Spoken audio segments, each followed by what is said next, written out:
So let's try to model a small staircase tower. We have in front of us a small setup with 4 columns and a few floors which have been entered. You can see the 2 landings on each side. The distances are that in this direction it's 5 meters and it's about 3 meters in this direction. Because the reason for taking 3 meters is because you will have 2 stairs, one going up from there, and then the other one going up to the other landing from there. And I want to keep each one of them at about 1 meter wide, at least.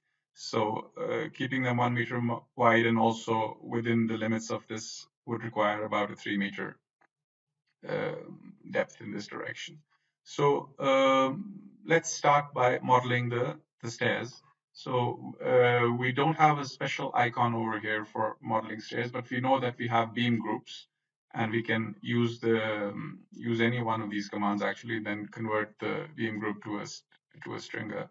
So let's use the normal beam command and go in there. I've created the points. So this distance is about 300 millimeters. Then there's the width of the stairs is about 1 meter. This is the center. And then from the other side also there's 300 millimeters, and then it's a 1 meter width for the stairs which is going up. So my first piece which I want to enter over there is, it'll start from there, and then I can just hover over the very same point and say dx minus 300 to create a beam in that direction. Now I can double click on that, and I'm going to convert that into a UPE 200 section. And I will also change the type to a stringer so that it's differentiable from being a normal beam. And once I do that, I can see that the color also changes. So on the top over here, you have the column, beam, horizontal bracing, vertical bracing, truss, purlin, girt, etc. But these are not the only 5 beam groups. You can have multiple. You can have other types. Like if you were to look into this, you already have those column beams, horizontal, vertical, girts, and purlins.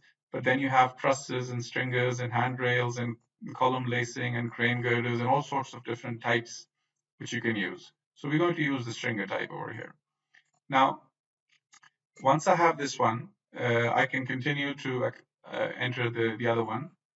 Let me first try to align this. The way I want this to be placed is I want to rotate this to the other side, and I want to place it like this so that the back side of the channel is coming at that point. My other point for the other side will be over here, and the back of the stringer will be coming at that point as well. So there'll be a clean distance of 1 meter between the two. So this is the way I want them to be oriented. Now, continue with the command. Let's select this point, hover over the same point. I want to go down from here. I want to go down and basically create the symmetric something which assume a landing is over there, and it's going to mirror that. So this distance between the 2 landings is about 3 meters, because this hole is 5 meters. So I'm already going to take up 300 millimeters for this one, and then there'll be another straight 300 millimeter beam.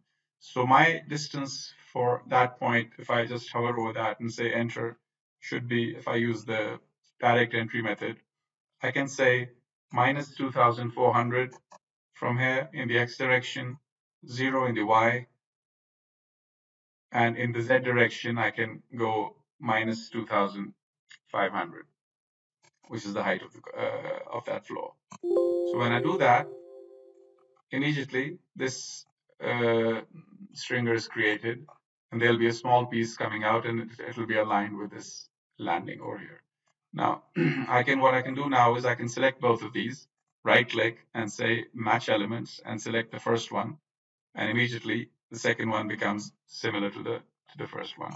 I can continue with my command. I can just hover over this point, click on that, hover over it, and say dx minus 300. This will give me the final little piece.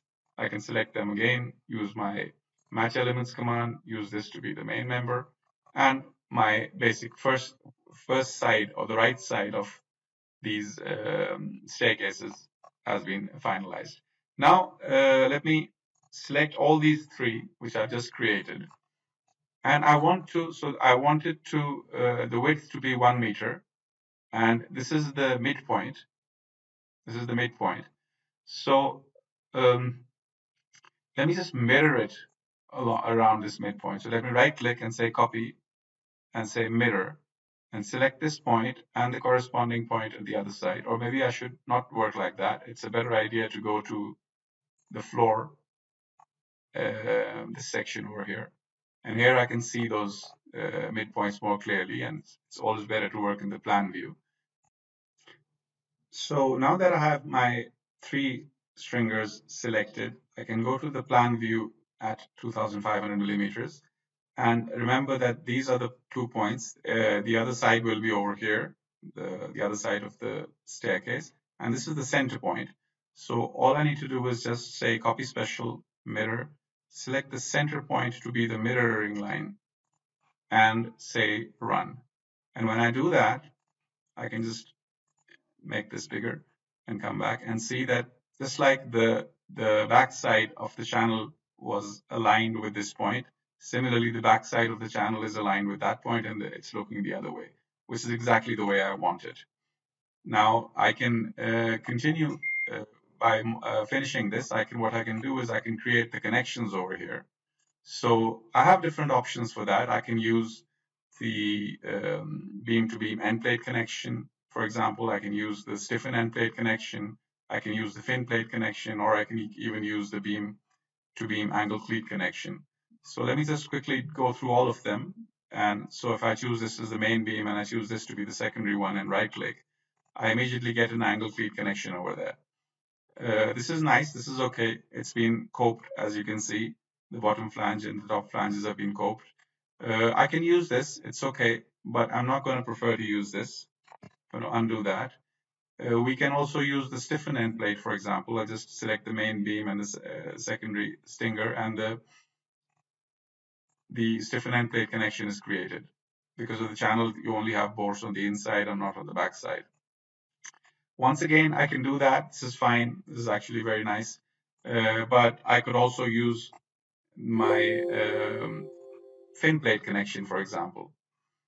So what I can do is I can go to my fin plate connection, select the main beam, select secondary beam, and then right click 3 times. I'll give the reason of why we're doing that.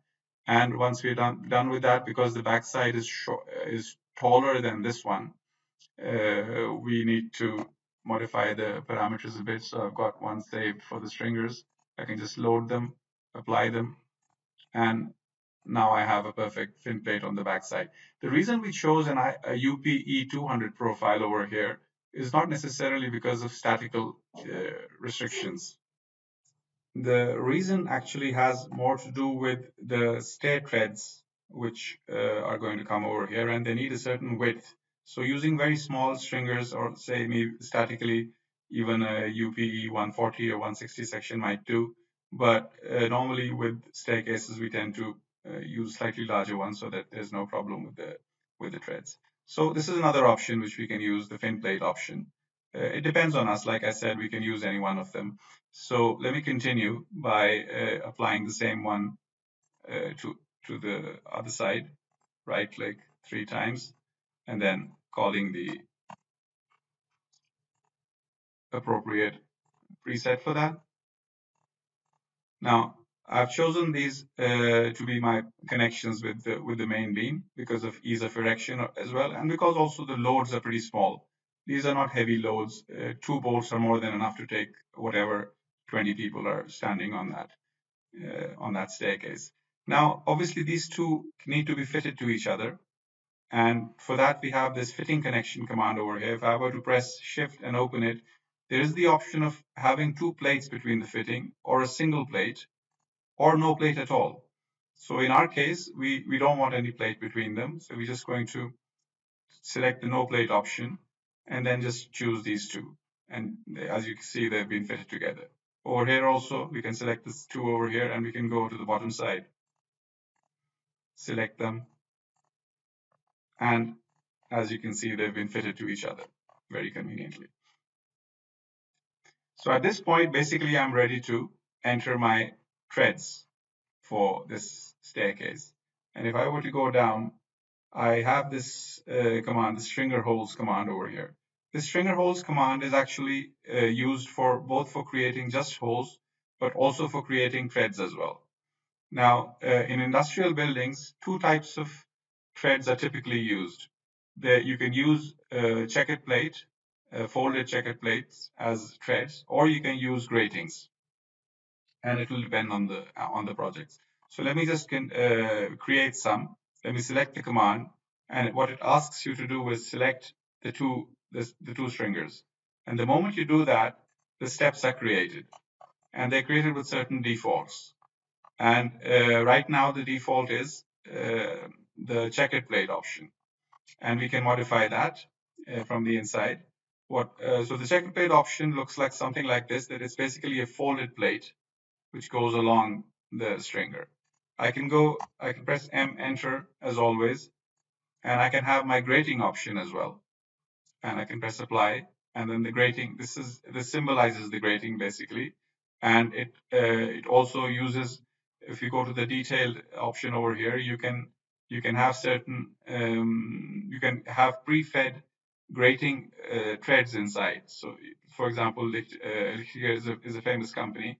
You can use their threads, and that factory thread will be created, and the holes will also be created according to that. So you need slot holes and normal holes to actually connect these threads, and they have a certain distance between them, and this distance is not arbitrary. You cannot just, once you select a particular thread from the catalog, then that particular thread has a certain size, and the holes need to be created exactly at those points. So what the command will do for you, if you go inside, it offers you these options of how to place these steps, whether you want the difference between the lengths to be given to the top and the bottom, or equally distributed, the three options over there. You have the option of telling it what the landing will be like. So if the landing has a grating on it, you can say that this one could be 30 millimeters. If the landing is say checkered plate, then it could be something a lot less, maybe 3, 4, 5 millimeters. So you can enter those, and then it'll try to adjust the steps accordingly. So right now it's the grating option. So you can use all these options to create your threads as you want. But the point which I'm trying to make over here is that creating a staircase tower, you need to basically set up the landings first, and then create these points to ensure that you can basically create the stringers. Then just use the direct entry method to create the stringers where you want them. Connect them at the ends by using any one of the fin plate or the stiffen end plate or the angle cleat, or any one of those options which we have available for floor beams. And then use this command over here, the stringer holes command, to create either grating type or checkered plate type threads. Now, of course, once you're happy with the way your stairs are looking, you can continue to add the handrail, for example. So I'm just going to add the handrail on this side, right click, and a basic default handrail is created. I'm going to go enter and choose my macro presets for the rounded pipe one and modify that into that. And immediately I get a very nice looking handrail for my stringer.